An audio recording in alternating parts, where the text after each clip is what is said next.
Oh, hey, I didn't see you there.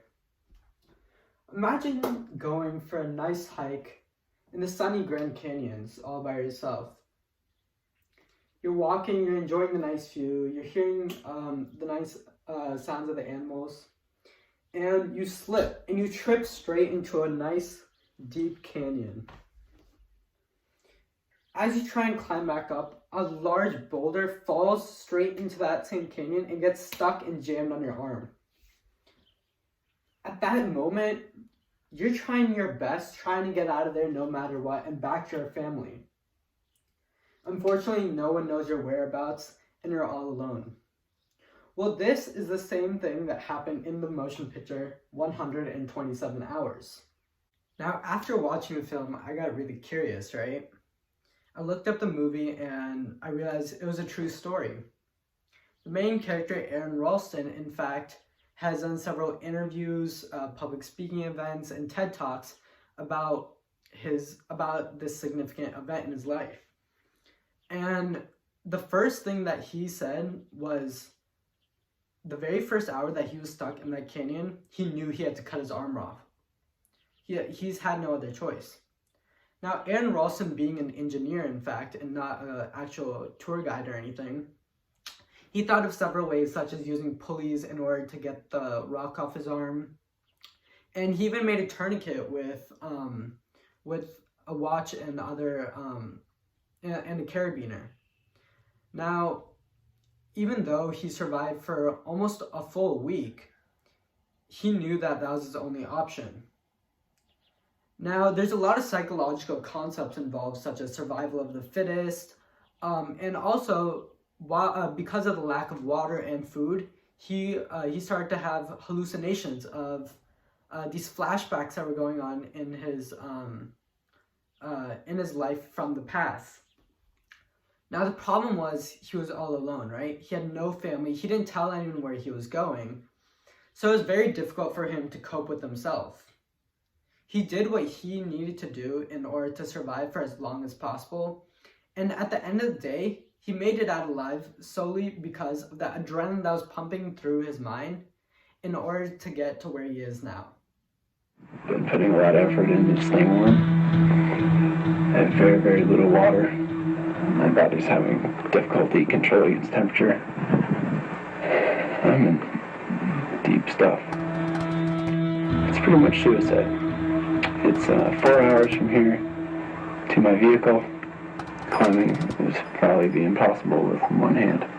The blood loss and my dehydration, I think, are ruling that out. I think I would die if I cut my arm. I don't know what it is about me. It's brought me to this, but I go out looking for adventure and risk so I can feel alive. Tell someone where I'm going. It's just dumb. I can't stop thinking about good grapefruit juice, or margarita, or an OJ, or a popsicle. All these great things that I would love to have. An orange. Oh, the tangerine. I can't think about that stuff. God, I'm really screwed. I'm going to shrivel up right here over the course of the next few days. God damn. It's really sinking in how dumb this is. So many things about it. So many things. It's gonna be a really long time before anybody gets to me. Jesus. I tried cutting my arm off. I couldn't even barely break the skin with this stupid knife. I tried a couple different blades, and all I did was just mark myself up. I could barely even get any blood to draw. Now, before we go on to an example of survival of the fittest in this case, and as well as the adrenaline that was flooding his head, another psychological example that was prominently shown in this was divergent thinking. And this is because of the creative number of ways that he tried to get out on his own. Some examples of this was, and not even getting out, but solely surviving. In the first few hours, he dropped his pocket knife inside the canyon. But what he did, he took his shoe off, took his socks off, and put a stick between his toes and tried to hook out the Swiss knife. Now, this is just one of the many examples that occurred in this extreme event, and it really makes you think, what would you have done in that situation, or how would you have, or do you even think you would have gone out alone? Using pulleys, drinking his own urine, all these different situations, even using his saliva to lubricate his contacts. All these situations are things that you would never think of in the daily life. Just like in a previous class, we were asked the different kinds of ways we can use a paperclip. But now you need to think, what are the ways that I can come out alive? And this is essentially what's done here. Now, first we'll look at an example of survival of the fittest and what Aaron Ralston did in that situation at the end of those 127 hours in order to get out. Here it is. It ripped part of the skin off of my thumb, kind of like the way an old blister will rip away. And so that made me curious, and I started prodding around, and I stuck the knife down in and at my thumb at that spot, and it slid in like I was sliding it into a pat of warm butter, and it went in. I couldn't feel it, of course, but it went in about a ½ inch, and then this hissing sound of gas, the decomposition gases releasing from inside my arm, my hand, where they'd been building up as my hand was decomposing over those 5 days. And that threw me into a panic. It scared me. It appalled me. It was a gruesome concept that my hand was decaying while still attached to my body. And I started yanking my hand, my arm, and I was giving it everything that I had, and was twisting myself around and trying to slide my arm up and down like this. It came to me, this epiphany, that I could break the bones, because my arm was caught so tightly that I could torque myself. And so I slammed my body against the opposite wall. I grabbed the backside of the boulder and even got my feet up to where I was standing halfway up the wall and grabbing the backside of the rock and humping my body over it until finally that bottom bone snapped. And this pow sound went kind of echoing through the canyon. And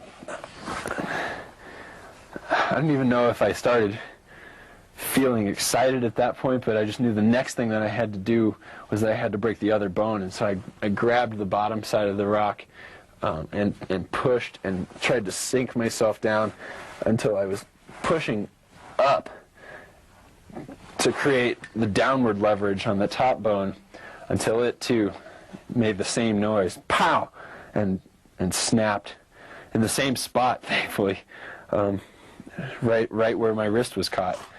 They both broke right along here, just behind the bones of my wrist. But now you've got to cut off the arm. Yeah, and I said to myself, here we go, Aaron, you're in it now. And I took my knife. At first I still had the larger blade out, and I held it up against my arm, and I started pushing into it, and I couldn't get the knife to sink in, and so I switched over and I pulled out the smaller blade.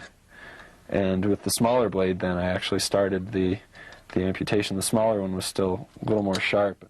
I just dove into this exercise, this surgical procedure. I put the tourniquet on, and I was bleeding down the wall, and I severed the artery. And he cut through more muscle and 2 more arteries, then tendon, the most difficult layer. His dull knife was unable to cut through. So I ended up taking the pliers side of the knife and using that to grab and twist and rip until the tendon gave way. And then I was looking at the nerve, this little strand of spaghetti running through my arm, and I had to take the knife and pried up, and even just when I touched it, it felt like the fire of sticking my arm into just a pot of liquid metal. It burned all the way up my arm, and I took it again and lifted it up. I knew it was going to hurt, and I plucked it up and did in a motion like that, and that fire sensation redoubled and went all the way up to my shoulder. But I knew that was the hard part. And then, boom, and I wasn't even attached anymore, and I fell down like this, and I was free.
Wow.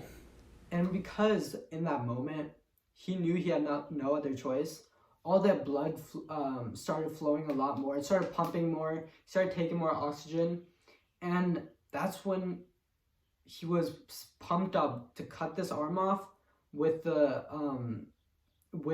consequences following, because that was his only choice. Now, by doing so, of course it hurt, but he wrapped it up and he kept on pushing forward. Any normal person, if they cut their arm off, they would have been just laying there and praying to go to heaven or whatever. And essentially, even though after he cut his arm off, he was losing so much blood, he kept pushing in order to get home because that was his end goal. And by doing so, it really shows the amount of power that someone can have when they're in dire times. A great example of this is that those hypothetical situations when someone says a mother's baby is stuck under a car, and the mother has the amount of power to lift that car up in order to save their baby. It's essentially that same situation, but instead of strength, it's their own adrenaline and it's their own mental power that's getting them through. Now, the way that the director depicted the film was very accurate, and as Aaron Ralston said in his TED Talks and interviews, the movie was very similar to the actual event that occurred to him. And there were, in fact, there weren't very many false concepts, or there weren't that many concepts that were falsely depicted because it was a real story, in fact. Another great psychological example that was depicted in this was in your body, in the autonomous nervous system, the fight or flight response.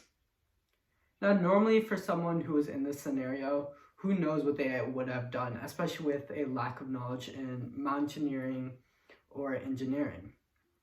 But in Aaron Ralston's head, he knew he had to get out as soon as possible, and he already had previous experience hiking and such. So when when he got trapped in there, that fight or flight response activated in his brain, and he knew he needed to get out. And that's why in that first hour, even though he knew he needed to cut his arm off and amputate it, he tried to find several other ways to get out.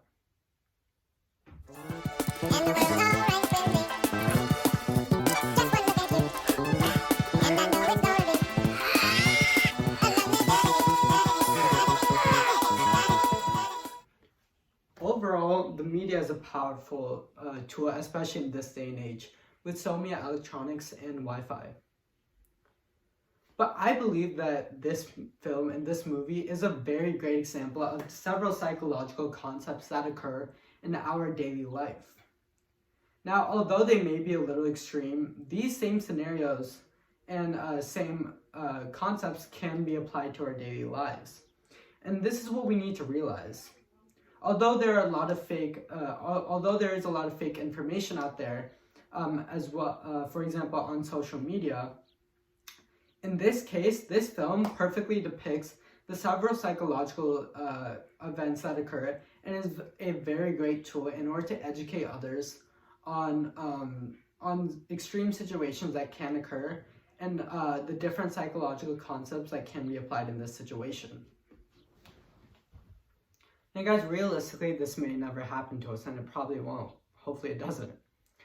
But while watching this film and, taking notes, paying attention closely, all of the psychological events that occurred and these stressors that occurred to him, they're very realistic, and they can simply happen to anyone in any scenario. And I feel like this film educated the public very thoroughly due to the fact that there were several situations and the reactions were very realistic. Now, next time you're hiking down and you're in a canyon, and suppose you get stuck, think of that light, that small amount of light that's shining down that canyon, and that can be the little amount of light that saves your life. Thank you for watching. Hope you learned something.